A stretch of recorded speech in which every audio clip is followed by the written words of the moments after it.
One of the questions that the Black community has is, Senator Harris, if you Yeah. are elected president, what would be your agenda for the Black community? Right. We know that Right. Black Americans are arrested at higher rates for That's marijuana. right. We're denied mortgages when loans exactly for right. mortgages. There's a That's wealth right. disparity. So how do you That's help the right. Black community from That's the White right. House? That's right. Well, the first step is to understand that the needs of Black folks are the needs of everyone, and the needs of everyone are the needs of Black folks. It is also equally important to understand that this is a country that had over 200 years of slavery, had Jim Crow, had legalized segregation and discrimination, and now de facto segregation and discrimination. And so while our needs are like everyone else's in terms of we want our babies to be born healthy and live a happy and productive life, we care about issues of climate change, we care about issues of national security, we also know that when you look at disparities around wealth, around home ownership, around education, around who is stopped, arrested, and incarcerated in this country, there are huge disparities based on race, and that has to be dealt with. So part of my proposal, in terms of the agenda, specifically for Black folks, is about what we need to do, for example, around maternal mortality. I have actually sponsored a bill and intend, as President of the United States, to make sure it is passed, around recognizing that Black women are 3 to 4 times more likely to die in childbirth. And when you study the issue, you know that it is not about the education level of somebody, it is not about their socioeconomic level, it is literally about their race. Remember what happened to Serena. It is literally about racial bias in the medical health professions that cause people to not take Black women seriously when they walk into the door of that hospital or that emergency room in terms of how they talk about what they need. The agenda includes HBCUs, for example. I am a proud graduate of Howard University. I know that our HBCUs have raised and helped raise generations of leaders in this country, and do it in a very special way that is about nurturing and about creating high standards and challenging young people to be their best, not giving them any excuse, but giving them all kinds of support. So we need to do more. Yeah, I'm right now working on, and actually got it out of the Senate, and the House passed it around giving more money to HBCUs around their historic landmarks. But there's more to be done around creating incentives for more young people to go into the STEM professions through HBCUs.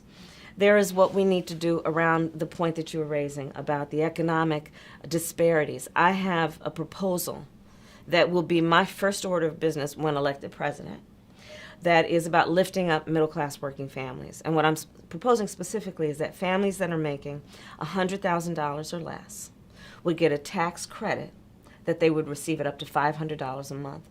This proposal, economists across the board have said, would be the most significant middle-class tax cut for American families and generations, and it would lift up 60% of Black families out of poverty.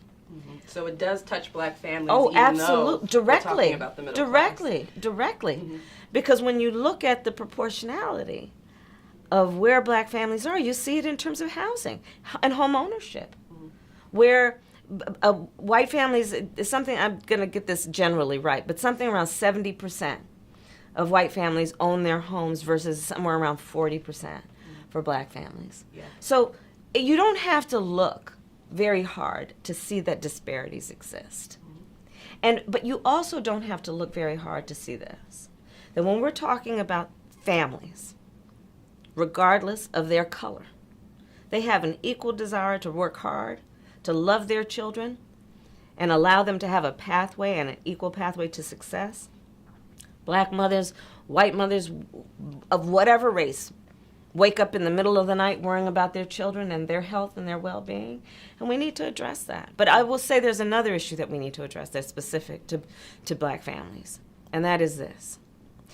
We cannot have a society where a father or a mother, by the time their son turns about 12 years old, has to sit down and have the talk with him about how he will be stopped or chased or arrested or even killed because of the color of his skin. And so how do you intend to change that from the White House? How would you change policy around that?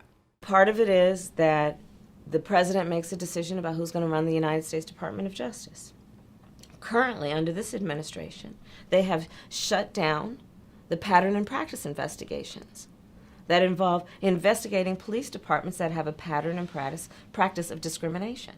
Those need to be reopened and revived with vigor, because no American should want that a police department that has a history and a pattern and practice of discrimination should be able to get away with that without consequence and accountability. Another issue is what happens through the Department of Justice around consent decrees, which are basically a requirement that police departments that have a history of that kind of behavior, they're under a court order for supervision. This Department of Justice has essentially shut those down. Right. First order of business with me would be to revive those.